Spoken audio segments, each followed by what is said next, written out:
साथियों नमस्कार, स्वागत है आप सभी का आपके अपने YouTube प्लेटफॉर्म पर। एमपी टेट वर्ग 3 प्राथमिक शिक्षक पात्रता परीक्षा को लेकर के हमने एक वीडियो आपको दिया था जिसमें हमने सिलेबस के बारे में आपको समझाया था। आप सभी को पता होना चाहिए कि इस बार एमपी के अंदर जो शिक्षक भर्ती होने वाली है, वह भर्ती मात्र और मात्र एकमात्र परीक्षा के आधार पर होगी, जो कि पात्रता परीक्षा होगी। इसी भर्ती को करवा दिया जाएगा इसी परीक्षा के आधार पर। ऐसे में बहुत सारे विद्यार्थियों के मन में एक सवाल है कि सर पेपर कैसा पूछा गया था?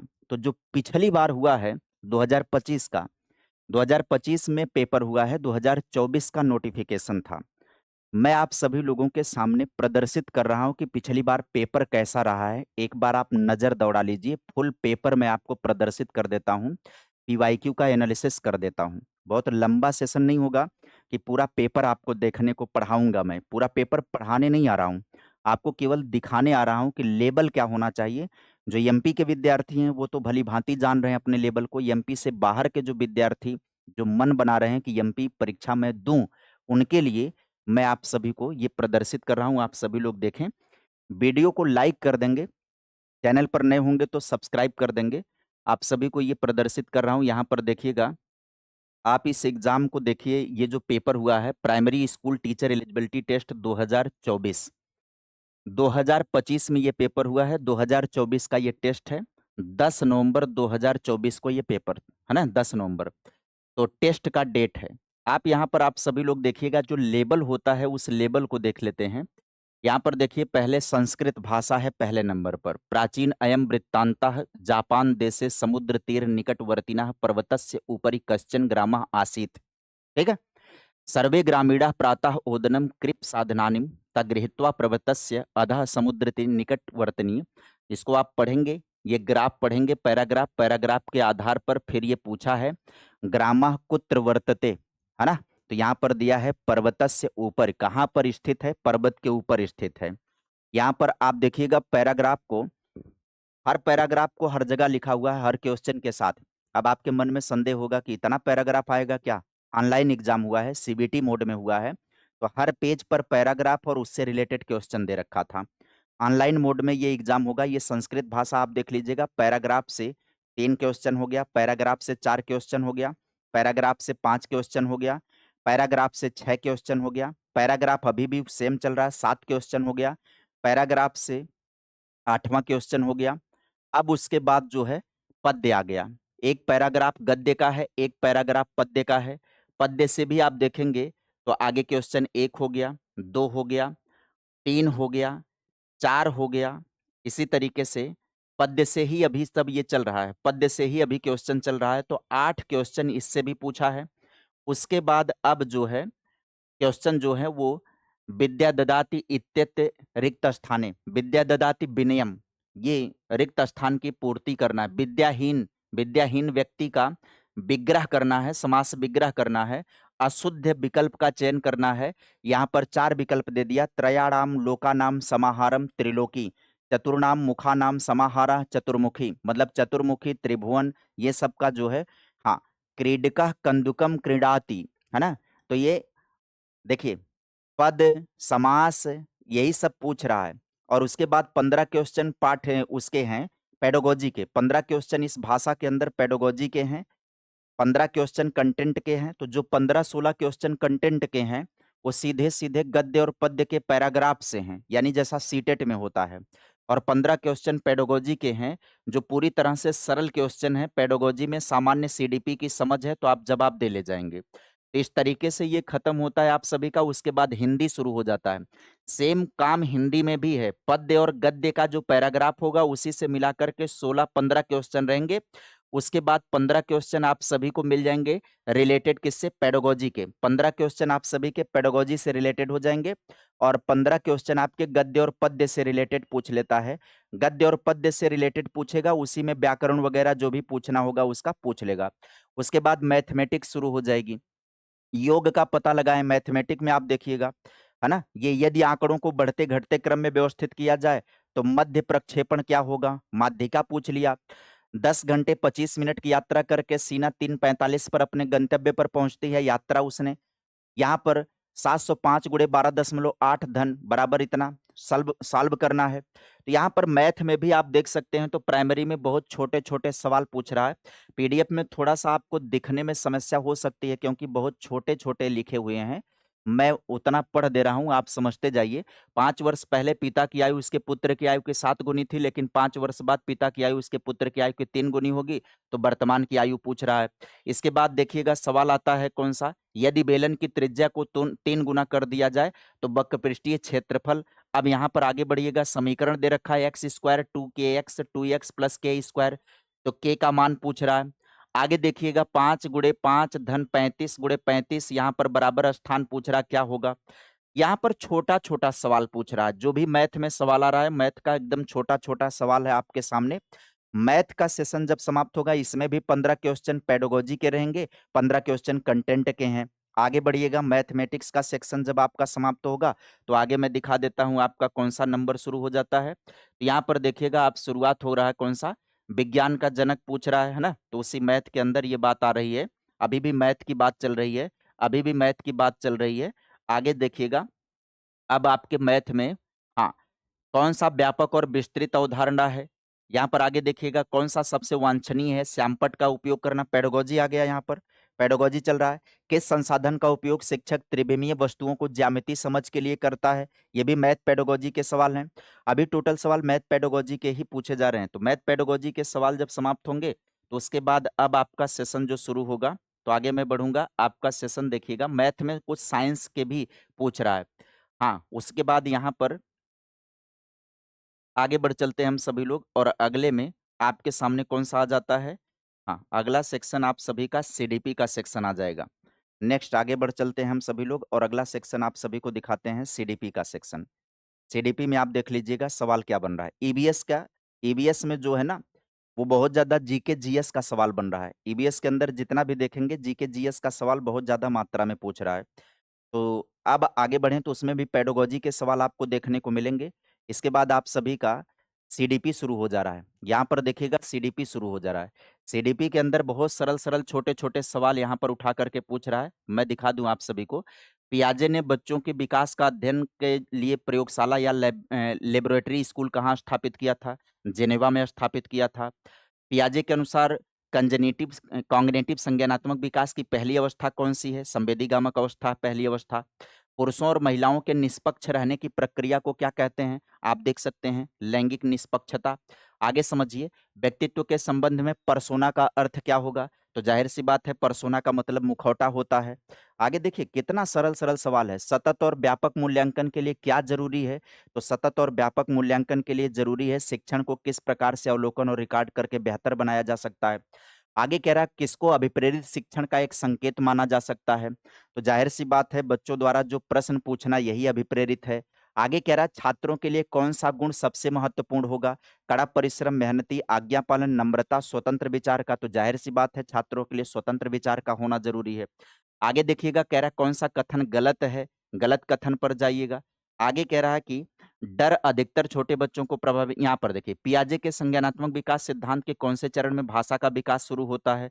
ये सवाल पूछ रहा है। उत्तर आप सभी का सही हो जाएगा प्री ऑपरेशनल यानी 3 से 7। वाटसन के अनुसार आत्मनिरीक्षण क्या होता है? आत्मनिरीक्षण क्या होता है भाई वाटसन के अनुसार? तो आगे देखिए अगला पूछ रहा है शिक्षक अच्छी प्रेरणा के साथ समस्या समाधान पाठ का परिचय देता है और फिर प्रस्तावित समाधान के लिए जाता है। यहाँ पर देखिए आगे समझिए, कह रहा आधुनिक प्राथमिक कक्षाओं में अंकगणित पढ़ाने का उद्देश्य क्या होना चाहिए? यहाँ पर 4 ऑप्शन आप सभी को दे रखा है। आगे समझिए, अगला सवाल देखिए, सतत पुनर्बलन अनुसूची से क्या तात्पर्य है? यहाँ पर 4 विकल्प दे रखा है। आगे कह रहा है कि इस तरह से बोलना या लिखना जिसका असर अन्य लोगों पर पड़े उसे कौन-सी भाषा कहा जाता है ना? आगे समझिए, यहाँ पर देखिए मिलान करने के लिए दे रखा है, मिलान करने के लिए दे रखा है प्रथम अवस्था और यहाँ पर देखिए प्रथम अवस्था, द्वितीय अवस्था, तृतीय अवस्था। ये कोहलबर्ग के नैतिक विकास से संबंधित है। पहली अवस्था, दूसरी अवस्था, तीसरी अवस्था। वही पूर्व परंपरागत और उत्तर परंपरागत अवस्था से और मिलान करने के लिए दे रखा है। तो सवाल का लेबल बहुत ईज़ी है। कौन-सा कथन गलत है? सामाजिक आचरण भेदभावजनक प्रत्युत्तरों से प्राप्त होता है। 4 कथन दे रखा है, उसमें से गलत वाले को ढूँढ करके निकालना है। अगला सवाल देखिएगा, भाषा सीखना एक प्रकार का क्या है? आगे देखिए, आगे सवाल पूछ रहा है क्या? कह रहा है एक बच्चा रोने लगता है जब उसकी दादी उसे माँ की गोद से लेती है तो बच्चा रोता है, क्यों रोता है? ये सवाल आपने हल कर रखा है कई बार। कह रहा है जब बच्चा रो रहा है तो आप शायद क्या करोगे? आगे समझिए। अगले सवाल की तरफ देखिएगा। ट्रिपल एंटीजन किनके प्रतिकूल को संरक्षण करता है? तो अब इसी में थोड़ा-सा समावेशी शिक्षा प्रणाली में हमें कौन से मूल्यांकन प्रणाली की आवश्यकता होती है? आगे देखिएगा। आगे कह रहा है जब हम बच्चों को शिक्षा प्रणाली से बाहर करते हैं तो समाज में क्या शुरू होता है? आगे समझिए।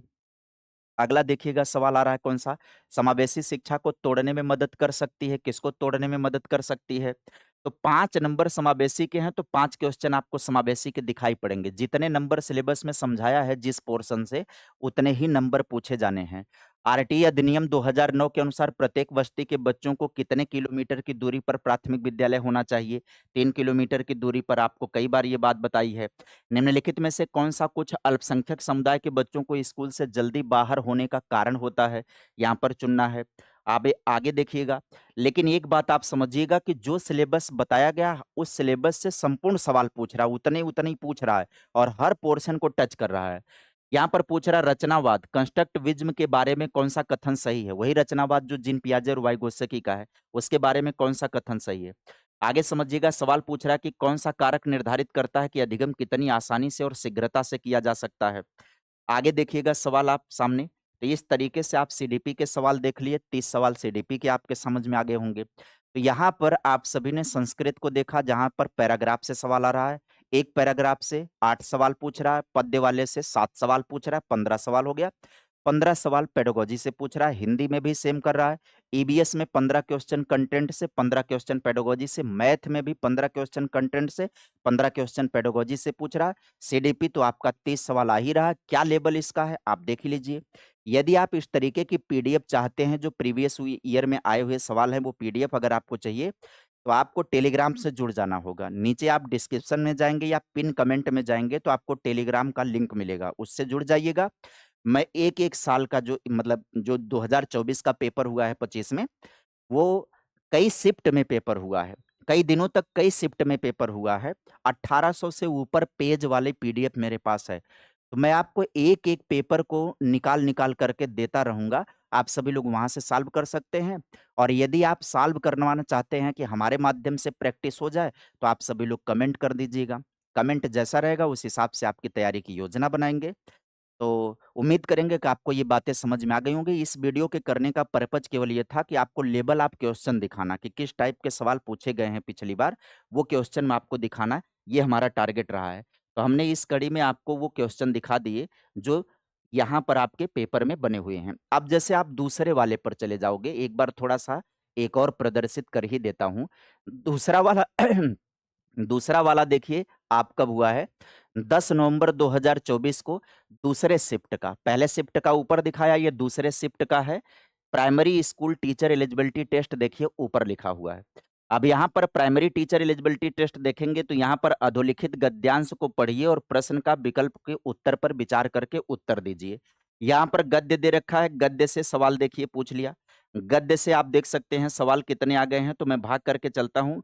अब आप कहेंगे सर जी हर जगह गद्य लिख रहा है क्योंकि ऑनलाइन एग्जाम होता है, तो हर पेज पर लिखेगा नहीं तो बच्चों को बार-बार लौट करके जाना पड़ेगा मूल पेज पर वापस। यहाँ पर देखिएगा तो 8 क्वेश्चन गद्य से आया हुआ है।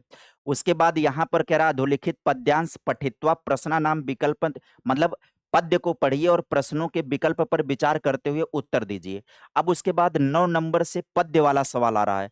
9 नंबर से पद्य वाला सवाल कहाँ तक आ रहा है आप देखते जाइएगा। 9 नंबर से लेकर के आप सीधे बघिएगा 14 नंबर ये हो गया और 15 नंबर पर चलिएगा तो 15 नंबर का भी सवाल। तो 9 से लेकर के 15 यहाँ पर 9 से लेकर के 15 नंबर तक, तो 9, 6, 15 पर आ गए। तो यहाँ पर देखिएगा सवाल आपके सभी का वो खत्म हो गया गद्य वाला, पद्य वाला सवाल खत्म हो गया। 16 नंबर के सवाल से अब आपका व्याकरण शुरू हो जाता है। अशुद्ध वाक्य का चयन करिए। सह बालकः अस्ति, ते छात्रे अस्ता, ते गृहे अस्ता। उसके बाद देखिए नदी का, उसके बाद बालः चंद्रः रिक्त स्थान को भरिए, राम पाठम पठ्यते शुद्ध करिए, नदी शब्द से सप्तमी एक बचने का रूप बताइए, गच्छति इत पदे का विभक्ति, गच्छत पद में कौन सी विभक्ति है, द प्रिंसेट ऑफ टीचिंग मेथड पुस्तक किसने लिखा है, सहायक सामग्री का उपयोग, शिक्षक कक्षायाम, यहाँ पर पेडागोजी आपका शुरू हो गया। आगे आप देखिए पेडागोजी आपका शुरू हो गया और लगातार पेडागोजी चलता जाएगा लगातार। अब उसके बाद हिंदी का सेशन शुरू हो जाता है। हिंदी का सेशन आप देखेंगे तो हिंदी दूसरी भाषा के रूप में यहाँ पर चलते जाइएगा। पेडागोजी के रूप में भी सवाल आपके सामने आ रहा है। यहाँ पर पेडागोजी आप देखिएगा, हिंदी में फिर आ गया गद्य का, हिंदी में फिर गद्य का आ जाएगा, हिंदी में फिर गद्य के बाद फिर पद्य आ जाएगा। इस तरीके से हम सभी लोग भाग करके चलेंगे 60 नंबर पर। तो क्वेश्चन नंबर ये 60 आपके स्क्रीन पर प्रकट हो जाएगा। 55 नंबर पर पहुंच गए। 55 नंबर के बाद 57 नंबर हो गया, देखिए 58 नंबर हो गया। इसके बाद अभी भी गद्य और पद्य के हैं। उसके बाद 60 नंबर का क्वेश्चन खत्म हो गया। इसके बाद गणित शुरू हो गया। गणित का भी यहाँ पर चलेंगे। 90 नंबर के सवाल पर आप देखिएगा तो गणित समाप्त हो जाएगा। गणित में भी सिंपल है, दो संख्याओं का योग का अंतर 5 है, उनका योग 11 है। तो संख्याएं कौन सी होंगी? 25 यक्स धन 50 प्राप्त करने के लिए 7 यक्स धन 5 में क्या जोड़ा जाना चाहिए? आगे देखिए, राधा चाय की दुकान चलाती है। एक गिलास चाय बनाने के लिए 50 मिलीमीटर दूध, 10 मिलीमीटर पानी का उपयोग करती है। इस तरीके से आप देखिए मैथ के भी सवाल हैं। उसके बाद मैथ में पेडागोजी शुरू हो गई। गणित वह भाषा है जिसमें ईश्वर ने ब्रह्मांड को लिखा, या कथन किसका है? अब यहाँ पर गणित पेडागोजी का सवाल आप सभी का आएगा 15 सवाल गणित पेडागोजी का आएगा। और हम सभी लोग भाग करके चलेंगे 90 नंबर के सवाल पर। अब आप जाइएगा 90 नंबर का सवाल यहाँ पर देखिएगा 84 नंबर पर पहुंच गए हैं। 84 के बाद हम पहुंच गए हैं कौन से नंबर पर? 84 के बाद 90 नंबर पर ये मोहन को प्रत्येक सही सवाल के 3 अंक और गलत सवाल के 2 अंक मिलते हैं। तो यहाँ पर मैथमेटिक्स के सवाल पूछ लिया है।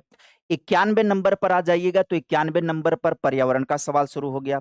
91 नंबर से पर्यावरण चलेगा 120 नंबर तक आप चलेंगे भाग करके, तो पर्यावरण का सवाल आप सभी को मिलेगा। भागते हुए चलते हैं 120 नंबर के सवाल पर हम सभी लोग पहुंच चलते हैं। तो आपको पर्यावरण के सवाल मिल रहे हैं, है ना। उत्तर कोरियाई मिसाइल पूछ रहा, मतलब इसमें जो है करंट के भी सवाल हैं। अंतरिक्ष यान द्वारा खोजा जाने वाला पहला ग्रह कौन सा है? निम्न में से कौन सा मोटा अनाज नहीं है? पर्यावरण अध्ययन पढ़ने में कौन सी विधि महत्वपूर्ण है? पेडागोजी के सवाल शुरू हो गए। इस तरीके से 113 नंबर पर 113 नंबर के बाद हम पहुंच गए हैं 117 नंबर, और 117 नंबर के बाद हम पहुंच गए हैं कौन से नंबर पर? देखिए 118 नंबर, 118 के बाद 119, 120। 120 जैसे ही खत्म होता है तुरंत देखिएगा यहाँ से शुरू हो जाता है 121 नंबर से। बालक का जन्म प्रसव की किस अवस्था से शुरू होता है? अब आगे समझिए। फाइन मोटर स्किल पूछ रहा है, सूक्ष्म गामक कौशल पूछ रहा है, कौन सा है? सीडीपी का सवाल शुरू हो गया। आगे आप समझिए 123 नंबर, मनुष्य जीवन के विकास की दृष्टि से कितनी अवस्थाओं में विभक्त किया गया है? यहाँ पर देखिए सीडीपी के सवाल अब आपके सामने आने शुरू हो गए। मानव विकास की विभिन्न अवस्थाओं को क्रमबद्ध रूप में व्यवस्थित कीजिए। आगे आप समझिए दीर्घकालीन अध्ययन प्रणाली का उपयोग किस मनोवैज्ञानिक ने किया है? वातावरण कितने प्रकार का होता है? चाइल्ड डेवलपमेंट का है। व्यक्तित्व की पूर्ण व्याख्या क्या हो सकती है? चाइल्ड डेवलपमेंट का। व्यक्तित्व का निर्धारण होता है चाइल्ड डेवलपमेंट। ईवीएस पाठ्य पुस्तक में अभ्यास और एक्टिविटी। अब आप कहेंगे इसमें ईवीएस कहाँ से आ गया?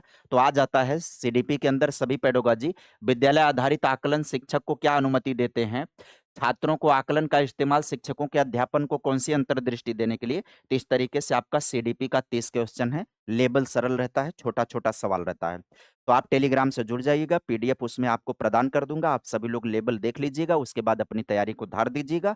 प्राइमरी का सिलेबस बदलने वाला नहीं है, प्राइमरी में यही रहने वाला है। जो कुछ भी बदलाव की गुंजाइश होगी वो जूनियर वाले में हो सकती है। तो आज के लिए सेशन को यहीं पर समाप्त करने की इजाजत दीजिए। मिलते हैं फिर इसी तरीके की धमाकेदार वीडियो के साथ। Bye bye, take care, thank you.